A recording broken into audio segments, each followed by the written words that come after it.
$47, not 47,000, not even 4,700. 47. That was the exact amount in Brenda Hayes' savings account on the morning of her 47th birthday. Fast forward 24 months, just 2 years, her net worth crossed $4.7 million. This is not a story about cryptocurrency. It's not about an inheritance, and it's certainly not about winning the lottery. This is the story of a dental assistant from Columbus, Ohio, who felt invisible and who found a hidden multi-million-dollar gold mine in the single most boring place imaginable. If you have ever felt underpaid, overlooked, and trapped by the choices you made 20 years ago, this story is your permission slip to get rich. It's proof that you don't need a Harvard MBA. You don't need venture capital from Silicon Valley. You just need to see the one simple, obvious problem that everyone else is too busy to notice. Today, we're not just telling a story, we're giving you a blueprint. Stay with me because the strategy Brenda used to go from $47 to $4.7 million is something almost anyone watching this video can replicate. The 6 a.m. alarm felt less like a wake-up call and more like a punishment. For 19 years, Brenda Hayes' life was a loop. The same beige cubicle at the dental practice. The same smell of stale coffee and industrial disinfectant. The same polite, meaningless chatter in the break room. She was the person who scheduled your root canal. She was the one who politely reminded you about your outstanding bill. Her title was Office Administrator. Her salary was $42,000 a year. Now, $42,000 sounds livable. But in the real world, for a 47-year-old divorced mother with 2 kids in college, it was a slow-motion financial emergency. The mortgage on her small suburban house was barely covered. Her son's tuition payment, it just bounced. The check was returned for insufficient funds. The shame of that phone call from the bursar's office felt cold and heavy, like swallowing stones. She wasn't just broke, she was stuck. She was invisible. She was the efficient, reliable background noise of someone else's successful business. At 47, she was watching her co-workers, the dental hygienist 10 years younger, buying new cars. She was watching her boss, Dr. Alistair, plan his 3rd vacation to Italy that year. She felt a deep, profound sense of failure. She had followed all the rules. She worked hard. She was dependable. And for what? To be one emergency car repair away from total ruin. This wasn't the life she had planned. Every night, she would scroll through Instagram, seeing people who seemed to have found a secret code. People starting online businesses, people traveling, people living. And she would sit on her aging IKEA sofa, crunching numbers, trying to figure out how to stretch $60 to cover a week's worth of groceries. The frustration was building into a quiet, simmering rage. Something had to change. She wasn't just running out of money, she was running out of time. The moment that changed everything didn't feel like a lightning strike. It was just another Tuesday. Dr. Alistair, her boss, was a brilliant dentist, a true artist at oral surgery. But as a businessman, he was a digital barbarian. His computer desktop was a war zone. It was an endless sea of icons labeled Patient Records New, Invoice Final V2, Dental Scan Under Final. He couldn't find anything. He was paying an outside billing company thousands of dollars a month just to handle his invoices, purely because his own system was unusable. That Tuesday, he was in a panic. He couldn't find a patient's insurance approval form. He was yelling. The patient was waiting, and the office was in chaos. Brenda, with her usual quiet efficiency, found it. It was saved in a temporary folder from 6 months ago, mislabeled Scan 003. That night, she stayed late, not for Dr. Alistair, not for extra pay. She stayed late because the chaos offended her. She couldn't stand the inefficiency. For 3 hours, she just organized. She created a simple logical system, a main patients folder. Inside, a folder for every patient alphabetized. Inside that, 3 folders, billing, x-rays, and correspondence. She created a clear, simple naming convention. Last name, after, name, Damon, description. She did his entire desktop, every file. She decluttered his email inbox. She created templates for common patient replies. When she left at 10 p.m., the digital chaos was gone. There was only order. The next morning, Dr. Alistair walked in. He sat at his computer and he was silent. Brenda worried she had overstepped, that she would be fired for touching his files. He turned to her, his face pale. "Brenda," he said, I don't know what to say. This is magic. I feel like I can breathe for the first time in years. I would have paid $1,000 for this." A light bulb didn't just go on. It exploded. It wasn't the $1,000. It was the problem. Dr. Alistair was smart. He was successful. And he was drowning in a problem so simple, so boring, that he didn't even know how to ask for help. Brenda went home and couldn't sleep. She started typing into Google. Plumbers struggling with paperwork, small law firms drowning in emails, photographers who hate invoicing. The internet erupted with complaints. Thousands of small business owners, contractors, creatives, they were all brilliant at their job, at fixing pipes, at winning cases, at taking photos, but they were terrible at the job, the admin, the digital paperwork. Brenda realized her boring skill, the thing she did every day as an administrator, wasn't a low-value task. To a stressed-out, six-figure business owner, it was a high-value superpower. That weekend, she used $100 of her precious grocery money to buy a domain on Wix. She called it the Tidy Desktop. She built a one-page website. It was simple. It said, "You're brilliant at your craft. You're terrible at digital organization. Let me fix it for you. $50 an hour." She joined 3 local small business Facebook groups for Columbus, Ohio. She made one post. "Tired of digital chaos? I organize your invoices, quant lists, and email. Here's a before and after of a system I built." She used her boss's, anonymized, desktop as the example. Her first email came 2 days later. A local bakery. "Sugar and spice. The owner was a baking genius, but her invoices were on sticky notes and her supplier orders were lost in her Gmail." Brenda spent a Saturday at the bakery. 4 hours. She organized their entire digital life. It was easy for her. It was second nature. The owner paid her $200, cash, and then she cried.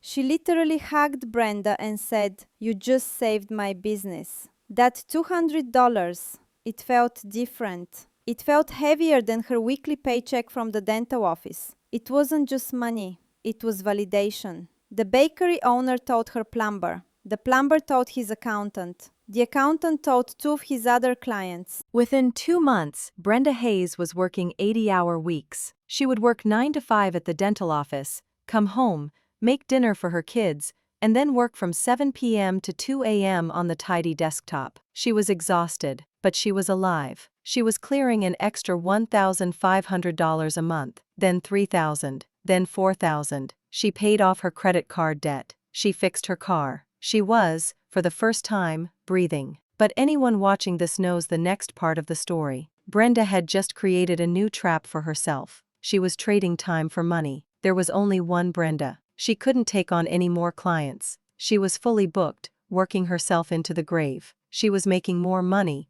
but she had 0 time. And that's when her coworkers at the dental office started to whisper, "Did you hear about Brenda? She's cleaning computers now, or something?" The skepticism was palpable. They saw it as a desperate, little side job. They didn't see the wave that was building. The real breakthrough hadn't even happened yet. What she had done so far was impressive, but it wasn't what made her a millionaire. What happened next? That's the part that should have you taking notes. She was stuck. She had a high-paying second job, but it was capped. She couldn't scale. The turning point came from her son. She was on the phone with him at college, exhausted, complaining that she had to turn down a new client. "Mom," he said, "why don't you just show them how to do it? You know, like those courses I see on YouTube." Brenda hung up. Show them. Not do it for them. Teach them. She had spent 20 years as an administrator. She had refined her system to perfection. She could organize a digital life in 5 simple steps. What if she could productize her brain? It was the most terrifying decision of her life. She stopped taking new clients. She gave up that guaranteed $4,000 a month income stream. It felt insane. She took $500 and bought a high-quality microphone and a simple screen recording software. For 1 month, every single night, she locked herself in her spare bedroom and she recorded everything she knew. She called it the 5-step orderly office system, a 30-day guide to digital peace for small business owners. She filmed modules, how to create the perfect file structure, how to name documents, how to automate invoices, how to manage your email inbox in 15 minutes a day. It was every secret she had. Then came the hardest part, the price. She thought, who would pay for this? It's just organization. She was going to price it at $49. But then she remembered the bakery owner, she remembered Dr. Alistair. What was she really selling? She wasn't selling folders, she was selling time, she was selling peace of mind, she was selling them the ability to stop being an admin and start being a CEO. Her hands were shaking, she typed in the price, $499. She hit publish. And nothing happened. Crickets. She had a product, she had no audience. She took the last $500 in her business account and bought Facebook ads. She didn't target people who like organization. She targeted owners of businesses with 1 to 5 employees. She targeted fans of the E-Myth. She targeted founders. The first sale came in, a plumber from Arizona. Her Stripe account notification chimed. $499. She stared at it. She had made $500 while she was sleeping. That week she made 3 sales. Total $1,497. But the real explosion, the moment that defines these stories, was still to come. It was a combination of strategy and pure dumb luck. A moderately popular business podcast, The Main Street Millionaire, saw her Facebook ad. The host was intrigued by the angle. Dental assistant teaches CEOs how to use computers.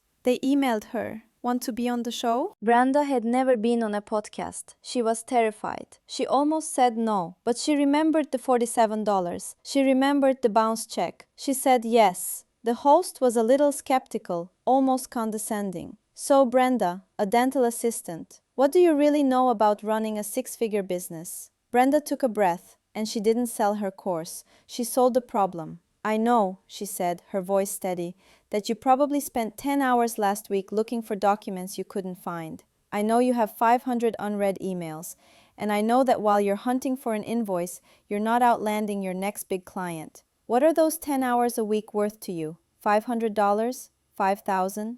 The host was silent for a beat. Wow, he said. Okay, tell me more. For 30 minutes, Brenda just taught.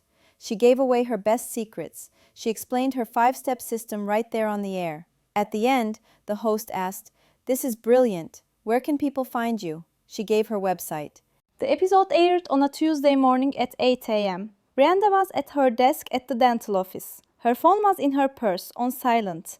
At her 10 a.m. break, she checked it. Her lock screen was a solid wall of notifications from Stripe. Sale, sale, sale, sale, sale. Her heart hammered. She logged into her Stripe account dashboard. The number was $15,000. It was 10:03 a.m. She went to the bathroom and threw up. She went back to her desk. Her phone kept buzzing. By lunch, it was $50,000. By the time she left the office at 5 p.m., it was $120,000. By the time she went to bed that night, the total was $210,000. The podcast had hit a nerve. She wasn't just selling a course. She was selling an escape from a pain that every single business owner on earth feels. The sales kept coming. In 48 hours from that one podcast appearance, Brenda Hayes sold over 1,000 copies of her $499 course. Total revenue, $499,000 in 2 days. From a $150 microphone and an idea, the next Monday she walked into the dental office. She handed Dr. Alistair a card. It was a thank you card, and inside was her letter of resignation. He was shocked. "Brenda, what? What's going on?" "I've started a new business, Dr. Alistair," she said, "and you were my first inspiration." She walked out of that office, 47 years old, and for the first time in her life she was free. That was 3 years ago. So where is Brenda Hayes today at age 50? The $499 course? That's now just a small part of the business. It became the foundation for something much bigger. Brenda is now the founder and CEO of Orderly OS. The course evolved into a software platform, a SaaS company. It's a simple, elegant dashboard that integrates with the business's email, cloud storage, and accounting, and organizes it all automatically. Her current net worth is estimated at $8.5 million. Orderly OS has 14 employees, all remote. Her company does $2.2 million in annual recurring revenue. She lives in a house on a lake just outside Columbus. She paid off her mortgage. She paid for both of her children's college educations in cash. She didn't just escape the cubicle. She redefined her entire future. She now spends her time investing. Specifically, she's an angel investor for Second Act startups, a small fund she created to help other women over 40 start their first business. She's not invisible anymore. She's the person signing the checks. The media calls her a genius. Forbes wrote an article about her. The administrative assistant who built an $8 million SaaS. But Brenda will be the first to tell you she's not a genius. She's just organized. And this is the most important part of the video. This is not just a wow story. This is a how-to story. Her success is not based on luck. The podcast was a lucky break, but she was ready for it. Her success was built on a replicable strategy. Let's call it the boring superpower method.